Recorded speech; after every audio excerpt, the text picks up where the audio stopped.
اور اس کا راوی بھی ثقہ ہے۔ حضور سید عالم سے ارشاد فرماتے ہیں جب بندہ فوت ہو جاتا ہے تو یہ دونوں فرشتے رب کی بارگاہ میں حاضری دیتے ہیں، اے مولا تو نے فلاں بندے پہ مقرر کیا تھا، متعین کیا تھا، وہ تو دنیا سے کوچ کر گیا، اب ہمیں آسمانوں میں تھوڑی سی جگہ دے دے تاکہ ہم تیری تسبیح، تیری حمد و ثنا عرض کریں۔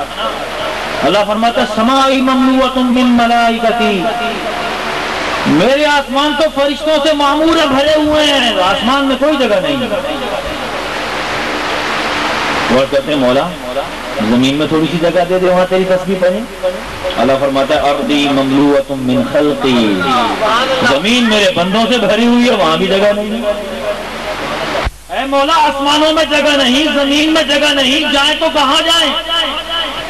اللہ فرماتا ہے فقوما علی قبر عبدی، جس بندے پر مقرر کیا تھا اسی کی قبر پہ چلے جاؤ۔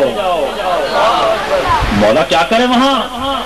فسبحانی واحمدانی وکبرانی وہللانی، وہاں جا کے کہو سبحان اللہ، وہاں جا کے کہو الحمدللہ، وہاں جا کے کہو اللہ اکبر، وہاں جا کے کہو لا الہ الا اللہ۔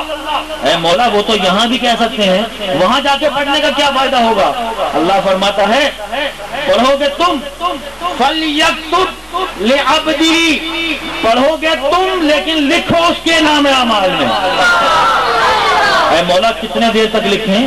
12 گھنٹے، 24 گھنٹے، ایک دن، 2 دن، ایک ہفتہ، ایک مہینہ، 1 سال، 10 سال، 20 سال، 50 سال، کب تک لکھیں؟ فرمایا الی یوم القیامہ، جب تک قیامت نہ آئے پڑھتے جاؤ، بندے کے نام اعمال میں لکھتے چلے جاؤ۔ اب ذرا غور کیجئے، حدیث شریف کی روشنی میں بہت سے مسائل پر روشنی پڑتی ہے۔ ایک مسئلہ تو بالکل آسان تھا، آپ کی سمجھ میں آ گیا، جب فرشتے تسبیح پڑھیں، لا الہ الا اللہ پڑھیں، اللہ اکبر پڑھیں، اس کا ثواب کس کے کھاتے میں ڈال رہے ہیں؟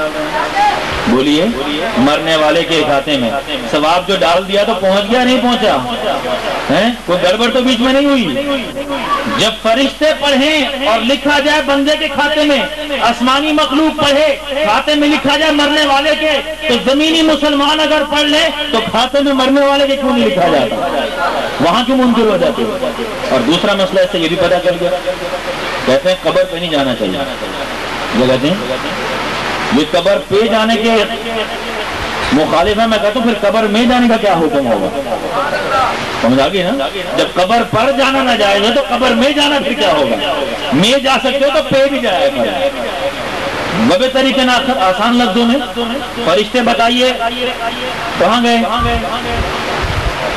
قبر پر گئے نہیں گئے؟ اور کس کے حکم سے گئے؟ تو کیا معاذ اللہ شرک کا حکم دے رہا تھا؟ فرشتوں کو اللہ حکم دے رہا ہے قبر پر جاؤ۔ معلوم ہوا زمین پر سنیوں کا وہی عقیدہ ہے جو عرش پر فرشتوں کا عقیدہ ہے۔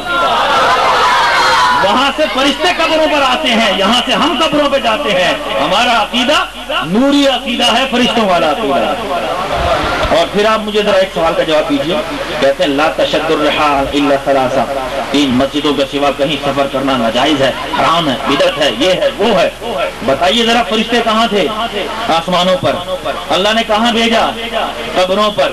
فرشتے آسمانوں پر ہیں، یہاں زمین سے پہلے آسمان کا فاصلہ 500 سال کی مسافت، پھر دوسرے آسمان، پھر تیسرے آسمان۔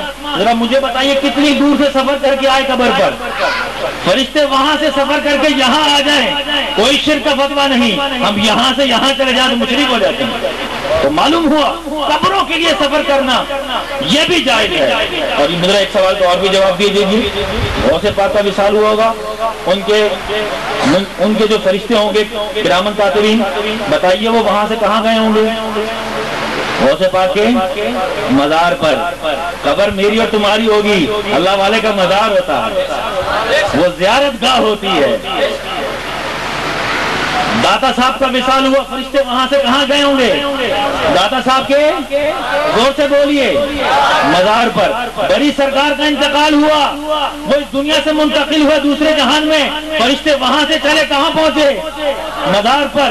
بابا فرید کے مزار پر بھی فرشتے پہنچ رہے ہیں۔ معلوم ہوا اگر مزارات پر جانا ناجائز ہوتا نہ فرشتے جاتے نہ اللہ بھیجتا، مزارات پر جانا بھی جائز ہوا۔ پھر مجھے ذرا بتائیے قبر پر اگر اللہ اکبر کہی جائے مرنے والے کو فائدہ ہوتا ہے نہیں ہوتا؟ بولیے ہوتا ہے. تو اگر قاری قرآن جا کر قبر پر تلاوت قرآن کر دے ہوگا نہیں ہوگا ثواب؟ لیکن یہاں ایک مسئلہ یاد رکھیے، اجرت کے حوالے سے نہ پڑھے، نہ یہ متعین کریں، ورنہ پڑھنے والا پڑھانے والا دونوں گنہگار. یہ نہ کہا جائے مولوی صاحب قاری صاحب جا کے قرآن شریف پڑھ دیجیے گا، 15 دن بعد آ کے 1000 روپے لے لیجیے گا. اگر ایسے پڑھایا تو جب پڑھا ہی پیسوں کے لیے، جب اسے ثواب نہیں ہوا تو وہاں ثواب کیا پہنچے گا؟ ٹھیک ہے. تو اجرت کے لیے نہ پڑھانا ہے اور نہ پڑھنا ہے. آپ ویسی کو خوشی سے جا کے پڑھ دے، بعد میں آپ بغیر متعین مقرر کیے اپنی خوشی سے بعد میں، جبکہ اس کی نیت میں بھی نہ ہو کہ کچھ ملے گا، آپ اگر خدمت کر دیں وہ دیگر معاملہ ہے. تو میں صرف یہ بتانا چاہتا ہوں کہ قبر پر فرشتے تسبیح پڑھیں ثواب پہنچتا ہے، تو قاری قرآن بھی قرآن پڑھے تو وہاں بھی ثواب پہنچے گا. تو حضرات محترم، حدیث ایک ہے مگر مسئلے بہت سے ثابت ہو گئے ہیں. اچھا، فرشتوں کی بات ہوئی ہے تو ایک اور مخلوق ہے، اس کی بات بھی کر دوں، آپ ذرا پتہ چل جائے. انسانوں کی بات اس لیے نہیں کر رہا کہ انسان کی بات ممکن ہے نہ مانے، تو میں اس سے دوسرے درجے کی بات کرتا ہوں تاکہ ہو سکتا ہے انہی کو دیکھ کر سمجھ میں آ جائے مسئلہ ان کو. دیکھیے، ایک مخلوقات جسے کہتے ہیں نباتات، ایک پورا جہان ہے نباتات کا، ٹھیک ہے. یہ پودے وغیرہ جو ہوتے ہیں، درخت، پودے، پھل وغیرہ، حدیث شریف موجود ہے. اور حدیث کہیں نظر نہ آئے تو مشکات شریف پڑھ لیجیے. حضور نبی کریم صلی اللہ علیہ وسلم اپنی سواری پر بیٹھے ہوئے ہیں اور سفر پر جا رہے ہیں، اور رستے میں ایک جگہ آپ کی سواری رک گئی، آگے نہ جائے.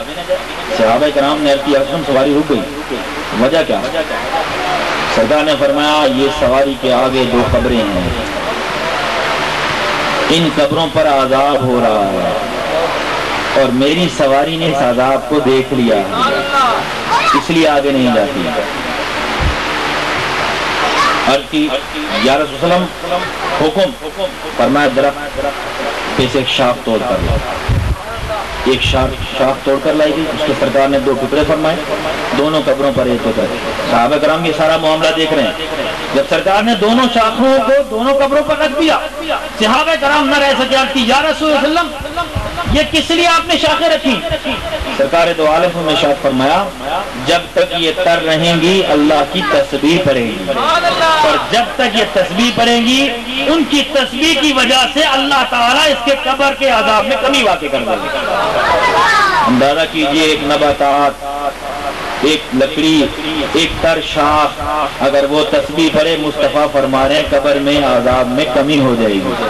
تو اگر قاری قرآن پڑھ لے مسلمان، پڑھ کے ثواب بخش دے، تو کیا پھر قبر میں کمی نہیں ہوگی؟ اور اس سے ایک اور مسئلہ بھی پتہ چلا، وہ کیا؟ اکثر قبروں پر پھول ڈالنے کا رواج ہے. اس کی اصل یہی حدیث ہے. کچھ لوگ پنیاں ڈالتے ہیں، پنیاں قطعاً نہ ڈالیں، یہ مال کا ضیاع ہے، اس کا کوئی فائدہ نہیں ہوتا مرنے والے کو. ہاں، گلاب کے پھول لیں، پتیاں لیں، تر چیزیں لیں، پھول پتیاں، وہ قبر پر ڈالیں گے. ہر تر چیز حدیث شریف کے مطابق تسبیح پڑھتی ہے. پھولوں کی زیادہ ڈالیں تاکہ وہ جب تک تسبیح کر رہے ہیں، تسبیح پڑھتے رہیں گے، اس سے مرنے والے کو فائدہ ہوگا. اور اس سے دوسرا مسئلہ یہ پتا چلا، لوگ کہتے ہیں حضور کو علم غیب نہیں. میں کہتا ہوں ذرا یہ تو بتاؤ، جس سواری پر میرا نبی سوار ہوا، اللہ تعالیٰ نے اس پر سے حجابات اٹھا دیے، اس نے بھی قبر کے اندر کے حالات دیکھ لیے، پھر بتائیے نبی کی بصارت کا کیا عالم ہوگا؟